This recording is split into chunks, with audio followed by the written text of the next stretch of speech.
आज का यह प्रवचन अपने आप में अत्यंत महत्वपूर्ण है। महत्वपूर्ण इसलिए कि संसार के जटिल प्रश्नों में से एक प्रश्न है जिसे हम सुलझाने की दिशा में आगे बढ़ रहे हैं। और यह प्रश्न हजारों वर्षों से भारतीय ऋषियों, महर्षियों, योगियों, तपस्वियों, साधुओं, सन्यासियों और वैज्ञानिकों का मस्तिष्क मंथन करता रहा है कि मृत्यु क्या है और अमृत्यु क्या है। क्या मृत्यु से परे भी कोई चीज है? क्या मृत्यु अवश्यंभावी है? क्या मृत्यु को हम टाल सकते हैं? और क्या कोई युक्ति, कोई साधना, क्या कोई स्थिति, कोई तरकीब है जिसकी वजह से हम मृत्योर्मा अमृतम गमयः उस उपनिषद की इस पंक्ति को सही कर सकें, चरितार्थ कर सकें? उपनिषद ने तो दो टूक शब्दों में इस पंक्ति को स्पष्ट किया है कि मृत्योर्माम अमृतम गमयः। मनुष्य को प्रयत्न करना चाहिए कि मृत्यु से अमृत्यु की ओर अग्रसर हो। उसका गमन, उसका रास्ता, उसका पथ अमृत्यु की ओर हो। इसका मतलब यह है कि उपनिषद भी इस बात को स्वीकार करता है कि मृत्यु तो अवश्यंभावी है ही।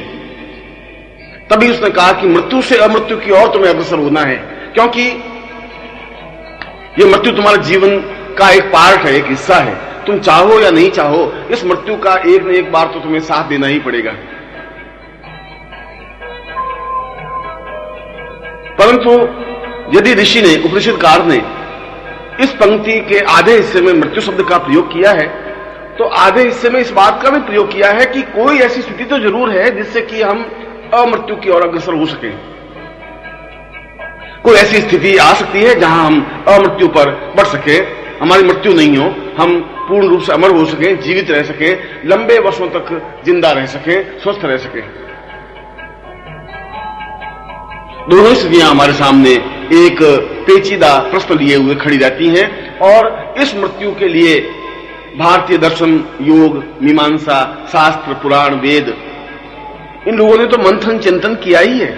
वैज्ञानिकों ने भी अपने तरीके से इस पर चिंतन और विचार किया है कि मनुष्य वृद्ध क्यों होता है, मनुष्य मृत्यु को प्राप्त क्यों होता है, ऐसी क्या चीज है मनुष्य के शरीर में जिसके बने रहने से वह जीवित रहता है और जिसके चले जाने से वह मृत्यु को प्राप्त हो जाता है। क्योंकि मृत्यु और अमृत्यु के बीच में शरीर में कोई गुणात्मक अंतर तो नहीं आता। एक सेकंड पहले जो जीवित था उसके हाथ, पांव, आंख, नाक, कान सही सलामत थे, और एक सेकंड के बाद वह मृत्यु को प्राप्त हो जाता है, उसमें भी हाथ, पांव, नाक, कान उसके सही सलामत होते हैं।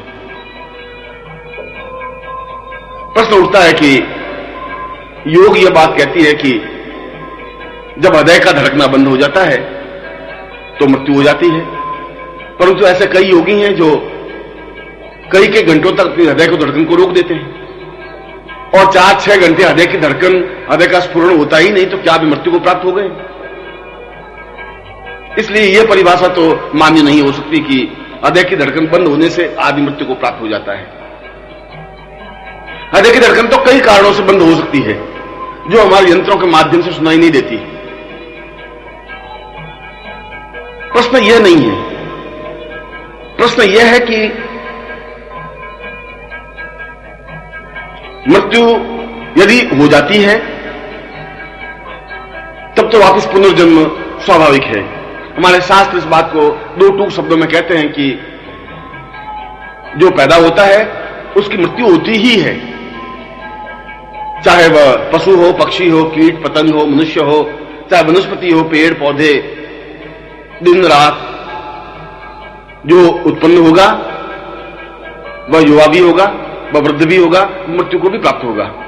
क्योंकि मृत्यु की भित्ति पर ही, मृत्यु की नींव पर भी वापस नए का जन्म होता है। यदि मृत्यु हो ही नहीं तो ये देश, ये समाज, ये राष्ट्र अपने आप में कितना दुखी, परेशान और संतप्त हो जाएगा, इसकी कल्पना की जा सकती है। कल्पना की जा सकती है कि हजारों हजारों, करोड़ों करोड़ों वृद्ध चारों तरफ घूमते हुए नजर आएंगे, बीमार नजर आएंगे, सिसकते हुए दुखी, परेशान और पीड़ित नजर आएंगे, कफ और थूक और खांसी से दुखी और संतप्त नजर आएंगे, और नई पीढ़ी के लिए पृथ्वी पर खड़ा होने की और खड़े होने की कोई जगह नहीं रहेगी। कहां खड़े होंगे? क्या करेंगे? किस प्रकार से स्थिति बनेगी? यदि सारे व्यक्ति जीवित ही रहेंगे तब तो यह पूरा राष्ट्र और पूरा देश और पूरा विश्व अपने आप में एक अशक्त, वृद्ध, कमजोर और दुर्बल सा दिखाई देने लग जाएगा। उसमें कोई नवीनता नहीं होगी, कुछ हलचल नहीं होगी, कोई तूफान नहीं होगा, कोई जोश नहीं होगा, नवजवानी नहीं होगी, यौवन नहीं होगा, स्फुरण नहीं होगा। यह सब कुछ होगा ही नहीं, क्योंकि उन जवानों को पैदा होने के लिए, उन बालकों को पैदा होकर खड़े होने के लिए जगह की कमी रह जाएगी। कहां से इतनी वनस्पति आएगी? कहां से इतना खाद्य पदार्थ आएगा? कहां से उनको जीवित रखने की क्रिया संपन्न हो पाएगी? कहां से इतनी धूप, पानी, भोजन की व्यवस्था हो पाएगी? इसलिए मृत्यु की दीवार पर एक अमरता का पौधा रोपा जा सकता है। मृत्यु की भित्ति पर जन्म का एक स्मरण होता है। यह प्रश्न एक अलग है कि क्या मृत्यु के बाद भी हमारा अस्तित्व रहता है या नहीं रहता है, या मृत्यु के परे क्या चीज है, यह एक विषय, अलग विषय है। क्योंकि यदि मृत्यु हमारे हाथ में नहीं है तो फिर जन्म भी हमारे हाथ में नहीं है। दोनों स्थितियों में हम लाचार हैं, बेबस हैं। हम किस समय मृत्यु को प्राप्त हो जाएंगे यह हमारे हाथ में नहीं है। हमारे पास कोई ऐसी साधना, कोई सिद्धि, कोई विज्ञान नहीं है जिसके माध्यम से हम दो टूक शब्दों में कह सकेंगे हम इतने दिन तक जीवित रहेंगे ही, मृत्यु हमें स्पर्श नहीं कर सकेगी। हाँ, यह अलग बात है कि कुछ विशिष्ट साधनाएं, अद्वितीय साधनाएं ऐसी हैं जिनके माध्यम से इच्छा मृत्यु को प्राप्त की जा सकती है, जितने समय तक जाए जीवित रहा जा सकता है। परंतु वह तो एक रेयर है, वह तो एक विशिष्टता है।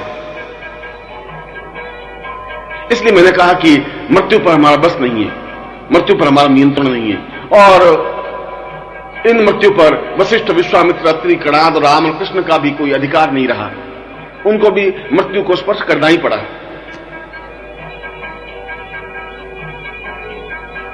मगर मृत्यु के बाद भी उस प्राणी का अस्तित्व इस भूमंडल में, इस पितृलोक में बना रहता है, और एक विरल रूप में, एक सांकेतिक रूप में, एक सूक्ष्म रूप में, और निरंतर इस बात के लिए प्रयत्न रहता है वह प्राणी जिसकी मृत्यु हो चुकी है और जिसका केवल प्राण ही इस वायुमंडल में व्याप्त है, जिसका प्राणी सूक्ष्म शरीर धारण किए हुए यत्र तत्र विचरण करता रहता है, वह इस बात के लिए निरंतर प्रयत्नशील रहता है कि वापिस वह जन्म ले। जन्म लेने के लिए बहुत धक्का मुक्की है, बहुत जोश खरोश है, क्योंकि करोड़ों करोड़ों प्राणी इस वायुमंडल में विचरण करते रहते हैं और जन्म लेने की स्थिति तो बहुत कम है। कुछ ही गर्भ स्पष्ट होते हैं जहां जन्म लिया जा सकता है। उन करोड़ों व्यक्तियों, उन करोड़ों प्राणियों में आपस में रेलम पेल होती है, आपस में धक्का मुक्की होती है, एक दूसरे को ठेलते हैं, क्योंकि प्रत्येक प्राणी और प्रत्येक जीवात्मा इस बात के लिए प्रयत्न रहती है कि ये जो गर्भ खुला है इसमें मैं जन्म ले लूं, इसमें मैं प्रवेश कर लूं। और इस धक्का मुक्की में, इस जोर जबरदस्ती में दुष्ट आत्माएं ज्यादा सुविधाएं प्राप्त कर लेती हैं, वे ज्यादा पहले जन्म ले लेती हैं। जो चैतन्य हैं, जो सरल हैं, जो निष्प्रह हैं, जो कपट रहित हैं, जो धक्का मुक्की से परे हैं, वे तो पीछे खड़े रहते हैं। वे इस प्रकार से गुंडागिर्दी नहीं कर सकते, इस प्रकार से धक्का मुक्की नहीं कर सकते, इस प्रकार जबरदस्ती से गर्भ में प्रवेश नहीं कर सकते। वे तो इंतजार करते रहते हैं। इसलिए इस पृथ्वी पर दुष्ट व्यक्तियों का जन्म ज्यादा होने लगा है, क्योंकि उन सरल और निष्प्रह ऋषितुल्य योगियों, विचारकों, विद्वानों और कपट रहित प्राणियों का जन्म होना कठिन सा होने लगा है। तो मैंने कहा कि यह तो हमारे बस में नहीं है, मृत्यु हमारे बस में नहीं है, तो जन्म भी हमारे बस में नहीं है। परंतु जो उच्च कोटि की साधनाएं संपन्न करते हैं, जो मृत्योर्माम अमृतम गमय साधना को संपन्न कर लेते हैं, उनके हाथ में होता है कि वह किस क्षण मृत्यु को प्राप्त हो, कहां मृत्यु को प्राप्त हो, किस स्थिति में मृत्यु को प्राप्त हो और किस तरीके से मृत्यु को वर्ण करें। क्योंकि मृत्यु तो जीवन का श्रृंगार है, मृत्यु भय नहीं है, मृत्यु किसी प्रकार से कष्टदायक नहीं है। मृत्यु तो एक चिर निद्रा है। जिस प्रकार से हम रोज रात को सोते हैं और जिसमें नींद में और नींद के आगोश में होते हैं, उसमें हमें कोई होश नहीं रहता, हमें कोई ज्ञान नहीं रहता, कोई चेतना नहीं रहती कि हम कहां हैं, किस प्रकार से हैं। हमारे कपड़ों का हमें ध्यान नहीं रहता, हम नंगे हैं या सही हैं, इसका भी हमें ज्ञान नहीं रहता। और यदि हम नींद में होते हैं, कोई एक दुष्ट व्यक्ति चाकू लेकर के हमारे सिरहाने खड़ा हो जाता है और खंजर भौंक देता है, तब भी हमें होश नहीं रहता, ज्ञान नहीं रहता कि कोई हमें मारने के लिए उद्यत हुआ है। इसका मतलब हुआ कि हम नित्य मृत्यु को प्राप्त होते हैं। निद्रा अपने आप में मृत्यु है और नित्य वापस सुबह जन्म लेते हैं, नित्य रात्रि को मृत्यु को प्राप्त करते हैं। मृत्यु का मतलब है अपने आप में एक भूल जाने की क्रिया, अपने अस्तित्व की भूल जाने की क्रिया, अपने प्राणों को भूल जाने की क्रिया, अपनी चैतन्यता को भूल जाने की क्रिया। मगर यह भूल जाने की क्रिया कुछ घंटों की होती है, इसलिए इसको नींद कहते हैं, और वह भूल जाने की क्रिया काफी लंबे अरसे तक की होती है, इसलिए उसको मृत्यु कहते हैं। इसलिए निद्रा में और मृत्यु में कोई विशेष अंतर नहीं है। और इसीलिए मार्कंडेय पुराण में स्पष्ट कहा है कि या देवी सर्वभूतेषु निद्रा रूपेण स्थिता नमस्तस्यै नमस्तस्यै नमस्तस्यै नमो नमः। क्योंकि निद्रा भी अपने आप में मृत्यु का एक पूर्वाभ्यास है। मैंने जैसा बताया कि कुछ विशिष्ट साधनाएं हैं जिसके माध्यम से हम इस मृत्यु पर नियंत्रण प्राप्त कर सकते हैं। विजय प्राप्त करना एक अलग चीज है, नियंत्रण प्राप्त करने का मतलब है कि हम जहां चाहें, जिस उम्र में चाहें मृत्यु को वर्ण करें। यदि हम चाहें 100 साल की आयु प्राप्त करें तो निश्चित ही 100 साल की आयु प्राप्त कर सकते हैं। 120 साल, 130 साल, 400 साल, 500 साल, 1000 साल की आयु भी प्राप्त कर सकते हैं। ये हमारे हाथ में है यदि उन साधनाओं का हम सहारा लें, उन साधनाओं के माध्यम से हम जीवन की पूर्णता की ओर अग्रसर हों।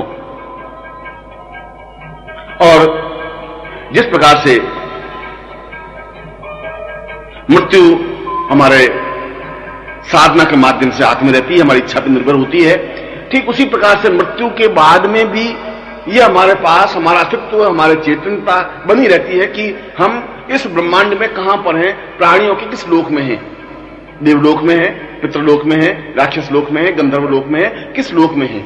और इन सारे लोकों में हम एक सूक्ष्म अंगूठे के आकार के प्राणी के रूप में बने रहते हैं। इसलिए प्राणियों को अंगुष्ठा प्राति कहा गया है, यानी ये पूरा शरीर एक अंगूठे के आकार का बन जाता है। और ऐसे अंगूठे के आकार के प्राणी, जीवात्मा करोड़ों करोड़ों इस आत्ममंडल में, भूमंडल में विचरण करती रहती है, जहां हमारी दृष्टि नहीं जाती। और यदि हम अपने इस मृत्यु लोक से थोड़ा सा ऊपर उठ के देखें तो करोड़ों ये आत्माएं जो मृत्यु को प्राप्त हो चुकी हैं बराबर भटकती रहती हैं। और उन सबका एकमात्र लक्ष्य, केवल एकमात्र लक्ष्य यही होता है कि वे वापस जन्म लें। मगर जन्म लेना तो उसके हाथ में है। जैसा कि मैंने बताया कि वहां पर भी उतना ही जोर जबरदस्ती है, कोई ऐसा संकेत नहीं है, कोई ऐसी एक नियंत्रण रेखा नहीं है, कोई ऐसा सिस्टम नहीं है कि एक के बाद एक जन्म लेता रहे, ऐसा कोई संभव नहीं है। जिसको जो स्थिति बनती है वह वैसा ही जन्म ले लेता है। ठीक उसी प्रकार से कि जहां बलवान होते हैं वो किसी भी जमीन पर कब्जा कर लेते हैं और जो जमीन का मालिक होता है वो बेचारा टुकड़ टुकड़ ताकता रहता है। ठीक उसी प्रकार से जो बलवान और ताकत और दुष्ट आत्माएं होती हैं वे ठेलम ठेल करके, जबरदस्ती करके, धक्का मुक्की करके जो गर्भ खुलता है उसमें प्रवेश कर लेते हैं, जन्म ले लेते हैं। और जो देवात्माएं होती हैं, जो सीधे साधे सरल निष्प्र ऋषि तुल्य व्यक्तित्व होते हैं, वो पीछे खड़े रहते हैं 2 साल, 5 साल, 10 साल, 20 साल, 50 साल। उनका जन्म होना थोड़ा कठिन होने लगा है। इसलिए इस पृथ्वी पर दुष्ट आत्माएं ज्यादा जन्म लेने लगी हैं। इसलिए इस पृथ्वी पर अधर्म ज्यादा फैला है, इसलिए इस पृथ्वी पर व्यभिचार ज्यादा फैला है, इस पृथ्वी पर झूठ और कपट और दुर्दर्शता ज्यादा फैली है। इसलिए फैली है कि उन आत्माओं का जन्म ज्यादा होने लगा है। क्या इस स्थिति से अपने आप को हम टाल सकते हैं? यह तो अपने आप में एक बहुत पेचीदा, बहुत दुखदायक स्थिति है कि हमने अपने जीवन को एक सरल और निष्प्रह रूप से व्यतीत किया, हम एक धार्मिक और आध्यात्मिक रूप से जीवन को व्यतीत किया, और इस पूरे जीवन को व्यतीत करने के बाद भी हमें कई वर्षों तक इस आत्मा में भटकना पड़ता है।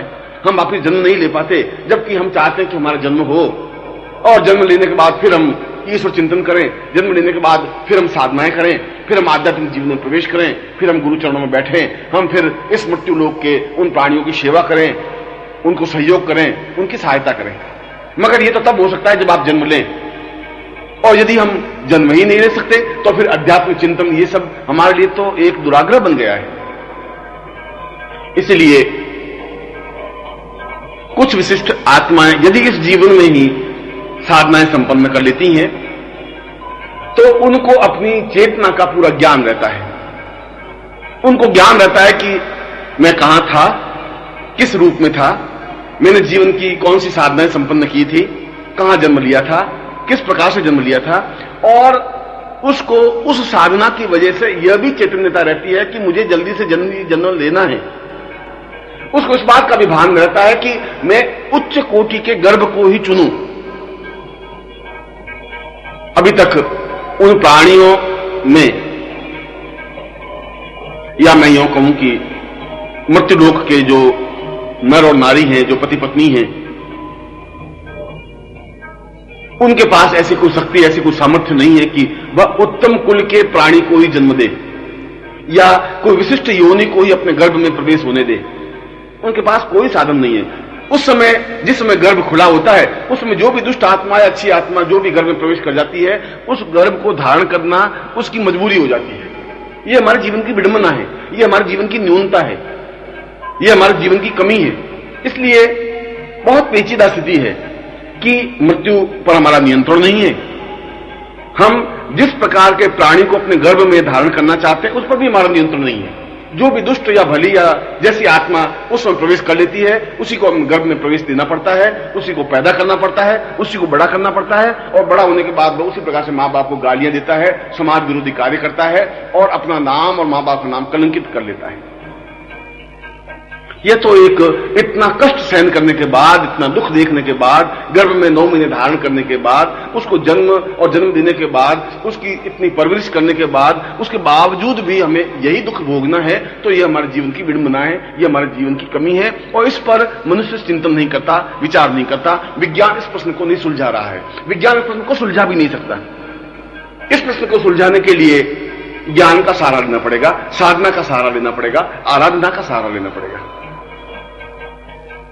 यहां ये 3 प्रश्न हमारे सामने खड़े होते हैं। एक प्रश्न तो यह कि क्या हम जितने समय तक चाहे जीवित रह सकते हैं, और जीवित रहने का मतलब है स्वस्थ जीवित रह सकते हैं। जीवित रहने का तात्पर्य रोग रहित जीवित रह सकते हैं। यदि हम जीवित हैं और मरे हुए से हैं, बीमार हैं, अपंग हैं, लाचार हैं, खाट पर पड़े हुए हैं, दूसरों के आश्रित हैं, तो वह जीवन नहीं है, वह तो जीवित होते हुए मृत्यु के समान है। जीवित होने का तात्पर्य स्वस्थ हो, तंदुरुस्त हो, कायाकल्प से युक्त हो, बलवान हो, पौरुषवान हो, क्षमतावान हो।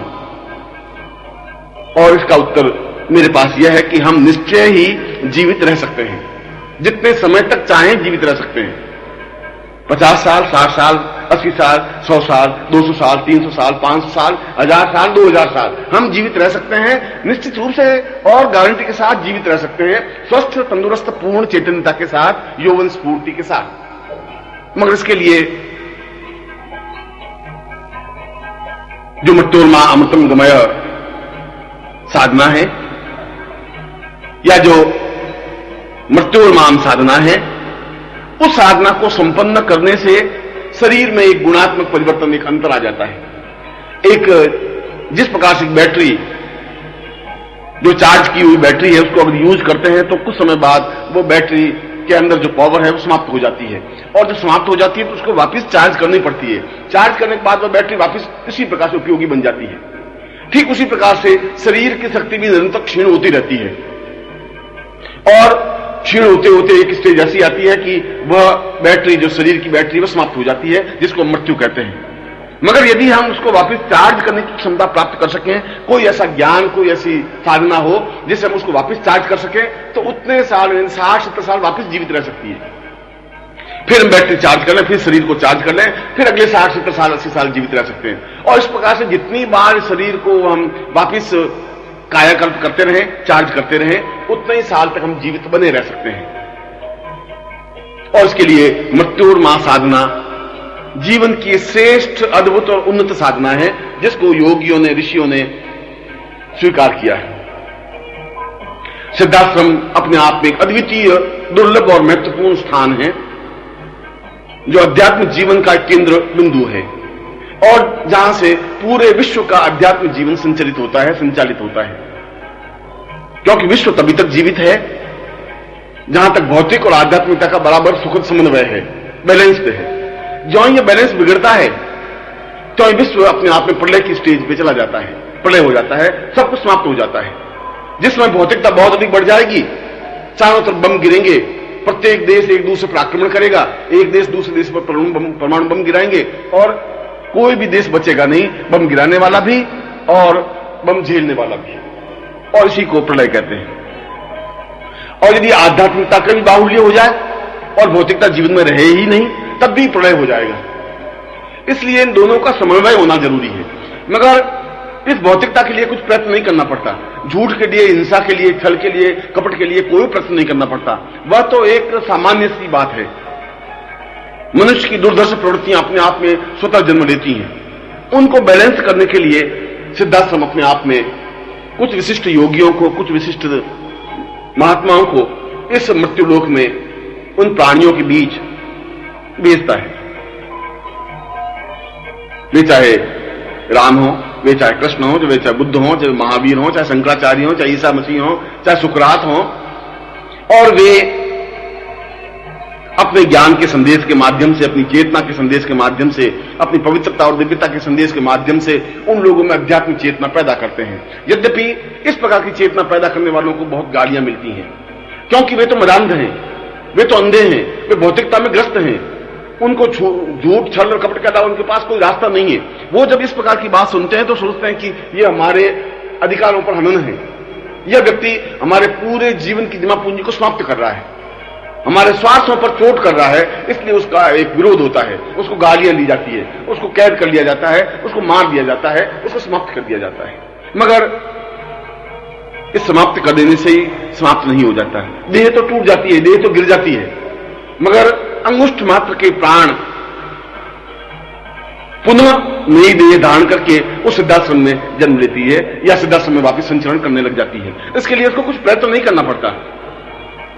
ये तो उसी प्रकार से जैसे मैंने एक कुर्ता पहना और अगर कुर्ता घिस गया है या पुराना हो गया है तो मैं इस कुर्ते को उतार दिया और दूसरा कुर्ता धारण कर लिया।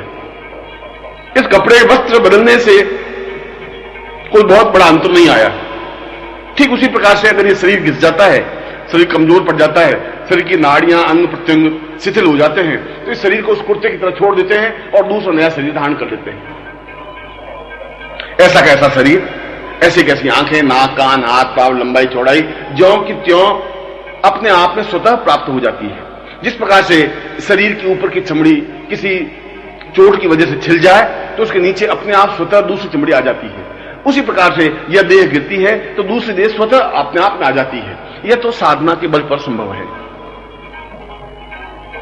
और इसीलिए उस सिद्धाश्रम के योगियों की आयु 100, 200, 300, 400, 500, 1000, 2000 वर्षों की आयु प्राप्त योगी भी इस समय सिद्धाश्रम में विद्यमान है। कोई भी अपनी आंखों से उन सिद्धाश्रम के योगियों को देख सकता है, अनुभव कर सकता है, उनके पास बैठ सकता है, उनके प्रवचन सुन सकता है, उनकी ज्ञान चेतना को अपने हृदय में उतार सकता है। और कोई भी व्यक्ति आज भी यदि चाहे तो राम के पास बैठ करके युद्ध कला के बारे में सीख सकता है, कृष्ण के पास बैठ करके गीता का संदेश सुन सकता है और शंकराचार्य के पास बैठ करके शंकर भाष्य को उनके मुंह से वापस सुन सकता है। यह तो कोई कठिन नहीं है, यह तो कोई असंभव नहीं है। यह तो आपको उस स्टेज पर पहुंचने की जरूरत है, आपकी क्षमता उस स्टेज पर पहुंचने की हो, आपके पास एक समर्थ और योग्य गुरु हो। और समर्थ और योग्य गुरु का मतलब यह है कि उसको ऐसी सिद्धियां प्राप्त हो, ऐसी समर्थता प्राप्त हो और जो आपको ले जा सके अपने साथ सिद्धाश्रम में, दिखा सके सिद्धाश्रम के योगियों को, उनके पास बिठा सके, उनका खुद भी सम्मान हो, रिस्पेक्ट हो, वह खुद भी अपने आप में ऊंचाई पर पहुंचा हुआ हो, अमान्यता युक्त हो। ऐसा नहीं है कि ऐसे गुरु इस पृथ्वी पर है ही नहीं है। यह अलग बात है कि हमारी आंखें उनको नहीं देख पाती, यह अलग बात है कि हमारी दुर्बुद्धि ऐसे व्यक्ति के पास रहते हुए भी आलोचना, झूठ और छल में हम लिप्त रहते हैं। हम एक एक क्षण दूसरे कार्यों में व्यतीत कर देते हैं, मगर उन गुरु को न पहचान पाते हैं, न उनके पास बैठ करके उस आनंद को ले पाते हैं। हमें जो प्रश्न करने चाहिए वो तो प्रश्न हम करते ही नहीं, जो कुछ हमें सीखना चाहिए वो तो हम सीखते ही नहीं, जो कुछ हमें सेवा करनी चाहिए वो तो सेवा हम करते ही नहीं, जो कुछ सानिध्य में आनंद अनुभव करना चाहिए वो आनंद अनुभव नहीं कर पाते। ये हमारे जीवन की विडंबना है, ये हमारे जीवन की कमी है, ये हमारी दुर्बुद्धि है, ये हमारा दुर्भाग्य है। प्रत्येक युग में और प्रत्येक परिस्थिति में सिद्धाश्रम के इस प्रकार के योगी अलग अलग नामों में, अलग अलग रूपों में इस पृथ्वी तल पर अवतरित हुए हैं, विचरण किए हैं और आम लोगों की तरह रहे हैं। उनमें कुछ विशिष्टता रखी नहीं। इसलिए विशिष्टता नहीं रखी कि आम आदमी को समझा सकता है, समाज का एक भाग बनकर के समाज के लोगों को अपनी ज्ञान चेतना दे सकता है। ईसा मसीह बिल्कुल एक सामान्य व्यक्ति बनकर के अपने उन अनुयायियों को, लोगों को ज्ञान दे सके, चेतना दे सके। कृष्ण एक सामान्य मानव बनकर के और सारथी बनकर के अर्जुन को और दूसरे लोगों को शिक्षा दे सके। भीष्म पितामह पहचान सके, वो पहचान सके कि ये अपने आप में अद्वितीय युग पुरुष हैं, पर आम आदमी तो उनको नहीं पहचान सका। गीता जैसा उच्च कोटि का ज्ञान चिंतन ग्रंथ देने वाला व्यक्ति एक सामान्य व्यक्ति नहीं हो सकता। मगर किसने पहचाना, कितने लोगों ने पहचाना? नहीं पहचाना, वो अपने आप में एक मौका चूक गए, और जिन्होंने पहचाना वो अपने आप में अद्वितीय बन गए। और उसके बाद फिर सिद्धाश्रम से बुद्ध आए, फिर महावीर आए, फिर शंकराचार्य आए। जीवन के इस प्रकार के महापुरुष तो इस पृथ्वी तल पर अवतरित होते ही रहते हैं। यह हमारा सौभाग्य है कि हमारी पीढ़ी में इस प्रकार के युग पुरुष विद्यमान हैं। यह हमारा सौभाग्य है कि इस पीढ़ी में इन युग पुरुषों के साथ हमें कुछ दिन रहने का मौका मिला है। यह हमारा और हमारी पीढ़ी का सौभाग्य है कि हम उनसे परिचित हैं, और यह भी सौभाग्य है कि हम उनके पास रह सकते हैं। मगर यह हमारा दुर्भाग्य है कि हम चाहते हुए भी उनके पास नहीं बैठ पाते, क्योंकि चारों तरफ की व्यवस्थाएं, मजबूरियां, परेशानियां, बाधाएं, अड़चनों से हम इतने अधिक घिर जाते हैं कि उनको प्राथमिकता दे देते हैं। उन सारे बंधनों को, उन बाधाओं को, उन परेशानियों को तोड़ करके उस जगह पहुंचने की क्षमता नहीं रख पाते। ये हमारे जीवन की कमी है, ये हमारे जीवन की विडंबना है, ये हमारे जीवन की दुर्दशा है। और जब तक ये न्यूनता रहेगी तब तक फिर एक जीवन चूक जाओगे, फिर तुम पछताने के अलावा तुम्हारे पास कुछ नहीं रहेगा। फिर तुम एहसास करोगे कि वास्तव में एक सुनहरा मौका था, एक अद्वितीय अवसर था और हम चूक गए। इसलिए जो मैं स्पष्ट कर रहा था वो बात यह कि उस मृत्योर्मा साधना के माध्यम से आज भी हजारों योगी सन्यासी कई वर्षों की आयु प्राप्त बैठे, और हम अपनी आंखों से उनको देख सकते हैं। उन 500 साल की आयु प्राप्त योगियों को भी, उन 1000 साल की आयु प्राप्त योगियों को भी, और 500 साल की आयु प्राप्त करने के बावजूद भी उनके शरीर में कोई अंतर नहीं आया। ऐसा लगता है कि 50 और 55 साल के व्यक्ति हैं। ऐसा लगता है कि अभी तो इनका यौवन बरकरार है, इनमें ताकत है, इनमें क्षमता है, इनमें पौरुषता है, इनमें पूर्णता है, और यह सब कुछ मृत्योर्मा साधना के माध्यम से ही संभव है।